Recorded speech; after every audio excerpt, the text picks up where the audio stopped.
Hi, welcome to Academic Matters. I'm Joe Marbach, Provost at LaSalle University. Today, I'm joined by Dean Zane Wolf of the School of Nursing and Health Sciences. Zane, welcome to the program. Thank you for inviting me, Joe. Oh, it's a great pleasure. Zane, for those in the viewing audience who don't know much about you, could you tell us a little bit about your background and how long you've been at LaSalle and why you've stayed at the university for so long? Well, I think there were two reasons that I came to LaSalle, one of which was because my husband graduated from LaSalle. He was an honors student, and he really loved the teaching of the brothers. He thought he got a very high quality education. And when I came, I had been teaching at Villanova University, and I came here to have fun with the then director. I thought I would have a good time. Mm-hmm. And the creation of the RNBSN program was very exciting. There were only two. We were the second RNBSN programs in the area at that time. So I was the first nursing faculty that they hired. There was a director there at the time, at a chair, and it turned to director. So we generally welcomed students and made a very creative RNBSN curriculum. And I began to really enjoy learning how to be a scholar in nursing. Mm-hmm. And at the same time I came here, I was admitted to Penn's doctoral nursing program. So I attended Penn part-time and basically got my PhD studies done when I was at LaSalle that way. And LaSalle supported me because I had a semester leave to finish my dissertation. Then I decided to keep on going. I was going forward in rank. And we decided that we would start the Masters of Science in Nursing program. So I had a lot to do with that in terms of the work. I did most of the work on that, and we started to admit graduate students in about 1987. So that went very well. We had a track for the clinical nurse specialists and also for the nurse administrators, managers. So things really began to really function very well in what was then nursing. And we look forward all the time to seeing if we can get federal grants. So we began to attract people that knew about how we had every right to get federal grants. And we had a faculty member who was with us for 2 years who had worked in the federal government. And that really got us to the point where we were convinced that we had every right to go for grants every year because it was our tax base. So we sort of thought about it that way. And we began to be successful. And then we started the Neighborhood Nursing Center. We had a public health nursing faculty member by the name of Patty Garrity, who's still in the Philadelphia area and not with us, but she really helped us to focus on the needs of the vulnerable people that we were dealing with in the community. And we started, we had already had a public health nursing undergrad course for the RNBSNs, but that made us really look at a nurse-managed wellness center, and that's how we started the LaSalle Neighborhood Nursing Center. And that's one of the oldest, if not the oldest? It's the oldest, we think it's the oldest nurse-managed wellness center in the United States, and we really were very successful in getting a lot of grants over the years with that. And other people besides Patty Garrity came and infused the idea of reaching out to the community, working with the community, not doing things to them, but working with them and trying to facilitate their access to health care. And does that offer placement sites for our student nurses? Yes. And do our faculty get involved? Some of our faculty get involved with the nursing center in relation to being clinically placed with students. We place 100% of our undergraduate students in the community, either in Bristol, in Bucks County, around Bucks County, and throughout Philadelphia. So we have at any one time, all through the year, summer, fall, and winter, nursing students out in the community in Philly and also in Bucks County doing public health nursing, which is a different kind of nursing. It's not acute care hospital nursing. So there are graduate students in public health nursing that have also gone through getting their degree with us, who have been placed in some of the nursing center grants and also with the projects that the nursing center does. So that's been a really wonderful experience for me to witness. I was an acute care nurse, a critical care nurse, but to have the education of reaching out like that has been very good for me to think about and to get our students to be encouraged to look at the world a little bit differently that way. Let me ask you about the nursing program, because we offer a full-service shop, I guess, from RN to BSN all the way through to a doctorate degree. Could you describe some elements of the program, and if people at home might be interested, if we have some RNs looking in that might want to go after that degree, or nurses with the BSN, they could go after an MSN? Well, we have a pre-licensure program for people who have never been nurses, and we offer degree courses to people who are interested in the day program or the evening weekend program. And we have 500 students in the undergraduate nursing pre-licensure program taking clinical courses, with about 500 more in the pre-nursing courses that they need as prerequisites.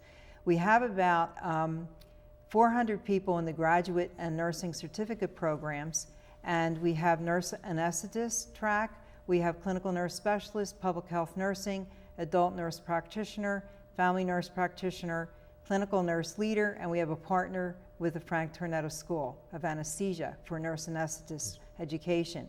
But people who are interested in going from a diploma or hospital school education with an RN or from an associate degree program can come to LaSalle and attend the online program for the RN-BSN.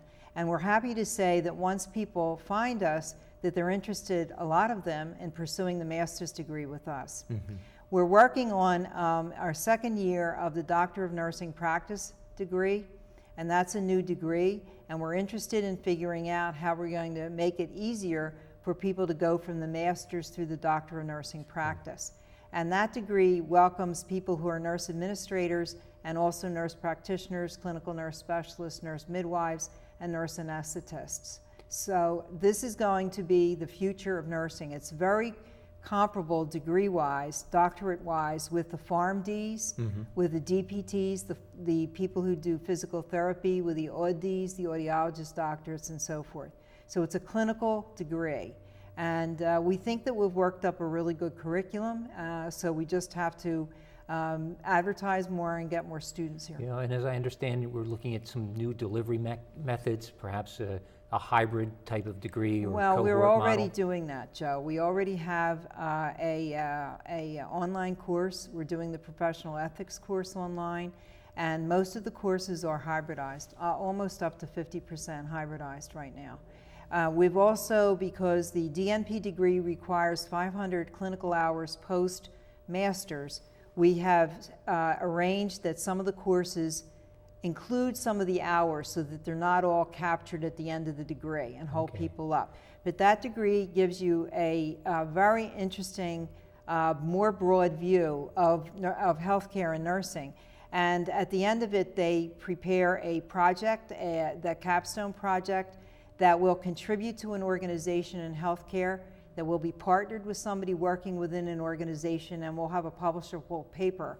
It's not a dissertation, but we'll have a publishable paper. And it's the nature of the degree. It's not a research degree. It's not a research degree. That doesn't mean ultimately the graduates couldn't do research with some mentoring, but it's really not a research degree. Mm-hmm. So we're very excited about the nursing programs that we have in the School of Nursing and Health Sciences. And in addition to nursing, you also offer programs in speech, language, hearing, public health, and nutrition. Yes. And a general health sciences type of degree.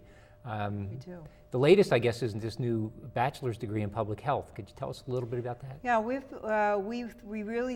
really thought that we needed to do this because we have undergraduate students who, if they look at the health studies major, they're not really sure what kind of jobs they're going to get, even though we're counseling them mm-hmm. in certain ways. And so because we have the Master's in Public Health degree as a new degree, I decided to work on creating a BS in Public Health. And within that, the students will, if they take the courses that are planned for them, be able to sit and get certified as a community health educator. So they can do health education for the public. So they also will be eligible to not only pursue a master's degree in public health, mm-hmm. other potential master's degrees, MPH for example, but they also will get jobs that are beginning level jobs in the area. And the field of public health is very broad and surprising, and the federal government is now interested in educating the public in public health mm-hmm. ideas, but also in getting more practitioners out there, because there's a dearth of them. When you look at the statistics in Pennsylvania, you find out there are not enough workers. And if we get some kind of threat, biologic threat, for example, chemical threat, then they're the kinds of people that might be interested in dealing with those kinds of Sure, I imagine stresses. even environmental threats. You Yep. know, we hear about Environmental threats the as natural well. gas industry and fracking, and nobody quite knows. And what's also happening some there. of the areas in Philadelphia that are littered with trash, if there are vermin around and things like that, air quality, water quality, in addition to bacteriologic or virologic threats. So. And there aren't many other programs like this in the city or region. No, Temple has a BS in public health, and we are going to be just a program in public health.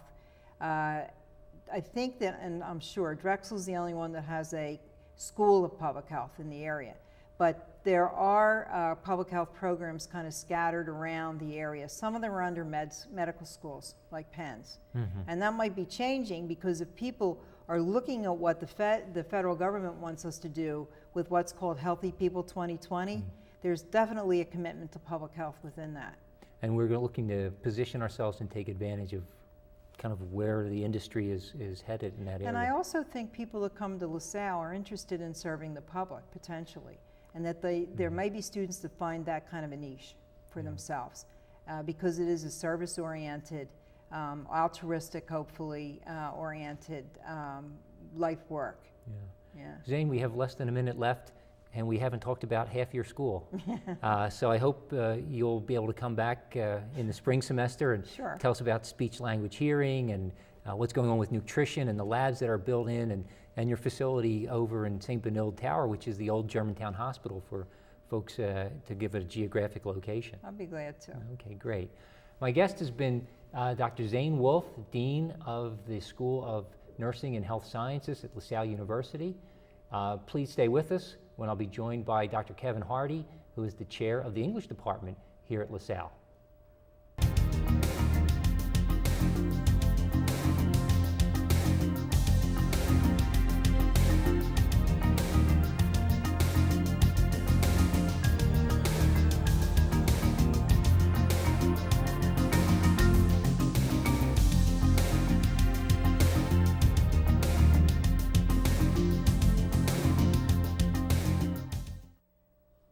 Welcome back to Academic Matters. I'm Joe Marbach, the Provost at LaSalle University. Now I'm joined by Dr. Kevin Harty, who's the chair of the English department.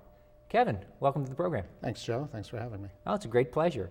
Kevin, tell us a little bit about yourself, how you came to LaSalle and some of the work you've been doing. I know you've been very active in terms of publication, but give us a background that leads us up to Kevin Harty today. Well, I came to LaSalle in 1982, and prior to that, I had taught at a small school in Louisiana, a middle-sized school in Rhode Island. I was down the road at Temple, and I came here. I had come to Philadelphia to do graduate work at Penn, and my particular area of expertise was the Middle Ages, basically 500 to 1500.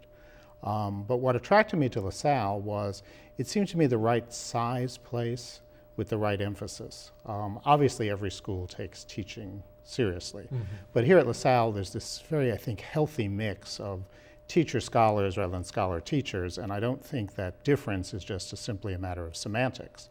That is, I have found when I came to the department, and since I've been in the department, both as a member of the department and now as chair, that people teach courses that lead them into areas of research and areas of research that lead them into courses. So that my training in medieval studies, which was fairly straightforward, Chaucer, Beowulf, things like that, eventually led me to look at the fact that the Middle Ages are immensely popular today in popular culture. And back around 1985, then Dean of the college, Brother James Muldoon, had this idea, since there was this newfangled thing called computer searches. I'm dating myself here. And you had to pay for them, that he'd pony up the $50. And I decided I would do a computer search on what programs yet existed to see how many films about King Arthur there had been made, and we turned up a sort of short list, and that has gone on to fuel courses I teach here. I'm teaching a course in King Arthur right now, and we're doing all the stuff from the beginning on up to the Middle Ages, but we'll also end with some films about King Arthur. And my students are writing term papers on a variety of versions of the King Arthur story, from traditional medieval stuff I've got a kid who's doing a paper on King Arthur advertisements. Why is there King Arthur flour? Why is there Merlin's mufflers? Why is there Round Table Pizza? Why is there Excalibur casinos? And that has led to my teaching courses and writing books, and that's true of other people in the department. So that there was a long tradition of doing this. It has continued. LaSalle's the right mix in terms of size, I think, where there's a lot of support from the library, the administration, to carry out research. But there's the understanding, and I think it's a perfectly legitimate understanding, that it is not research just for the sake of doing research, that it is research that is tied to the courses we'd like to teach, or the courses we do teach, or the courses we have been teaching. And there's this kind of going back and forth, which I think is very exciting from my point of view as a teacher, because I've been teaching since 1970. And I think it enlivens the classroom for our students. Occasionally a student will say in the class to either me or one of my colleagues, hey, your footnote number 13. And the students seem to recognize that that means something other than just being footnote 13. But they're coming to LaSalle, a school that is grounded in teaching, that is named for the patron saint of teachers. But they're getting teachers who are deeply invested, be they in political science, biology, nursing, whatever, in the ongoing research questions and maybe cutting-edge research questions of the fields in which they teach. Right, and you're one of those people, quite literally. We have a number of your publications, your books that are here. You mentioned the starting out with looking at King Arthur, but you've gone beyond that. You've looked at Vikings in film, right, most recently. And you really do take your research and bring it into the classroom, and it seems vice versa. I guess the idea for did the Vikings come from something out of the class? Or? Well, I had already done a book on King Arthur, and I'd been working on Robin Hood and Joan of Arc, and there was a certain bank, which I won't mention, that had these commercials featuring Vikings marauding across the landscape, and I thought, wait a minute, how is it that everybody knows these are Vikings, and how is it that everyone knows that they're going to maraud? And it plays upon the idea that the Middle Ages are immensely popular today because they have resonated in a number of ways throughout our culture. And I began to get interested in doing a book on Viking films. And after it came out, everyone said to me, you know, why didn't somebody else think of this before? It's a real natural. And coincidental with the doing of that book, I taught an honor seminar in the Vikings. And I made the day for a gift shop woman one day when I walked in and bought 20 Viking hats for everybody in the class. So we posed on Leif Erikson's day here on campus wearing our Viking hats, and actually the picture's on the department website. On your website, okay. But it was a course in which, because it was an honors course, students were not English majors. And I had people doing course papers on the geology of Iceland, the economics of why the Greenland colonies of Vikings failed in the 14th century. A number of people, there's a fairly large interest in Vikings in heavy metal rock, people doing papers on that sort of thing, plus people doing expected things that were literary if they were English majors. And it's part of the thing that I see most true about LaSalle and what has kept me here, that you can integrate your research and your teaching and your teaching and your research. And I think I'm trained to be a researcher and I'm trained to be a teacher, and I like both parts of that. And I don't think I would be a good fit at major research university where teaching was less of a priority. The other advantage here at LaSalle is the department offers such a wide variety of courses that you get to teach a lot of different things, so that I also teach business writing. I teach modern American drama. I teach in the MBA program. And the English department here is probably the leading department for lending people to other departments. We teach courses in graduate religion, in the MBA, and graduate communications, in American studies, women's studies, leadership and global understanding. We are a diverse group of people who are trained to teach in a whole variety of different ways, a whole different topics. The undergraduate major offers, for instance, and it's probably one of the few, if you're interested in creative writing, poetry writing, playwriting, fiction writing, we can piggyback on our colleagues in the communication department and also offer script writing. So an undergraduate who thinks that they might like to have a career as a creative writer, there's not many programs that offer that series of courses for you. And in addition to what you're doing at the undergraduate level, you recently launched an MA in English. Right. We're in our second year of this MA program, and it's a twofold program. Pennsylvania is one of those states, happily, that in looking at certification at the secondary school level, wants teachers to continue their training in the field in which they teach. Okay. So there is an impetus and a support from Harrisburg for middle and secondary school English teachers to take more courses in English. Mm-hmm. So our master's degree is designed for professionals broadly defined to include educators as well as other people, and you can track in something that's related to education, or you can track in more traditional literary and cultural studies. Mm-hmm. One of the unique features of this program, I think, is that it starts off with a common core. Everyone takes a pro-seminar. Is it cohort-based? It is not cohort-based, okay. But it starts off with a common core. And then you have an introduction to graduate and pedagogical studies, taught by one of our wonderful colleagues in the education department, because again, interdisciplinarity is, I think, a hallmark of LaSalle in general, mm-hmm. and English in particular. And then you do an American, a British, a Western world, and a non-Western world literature course.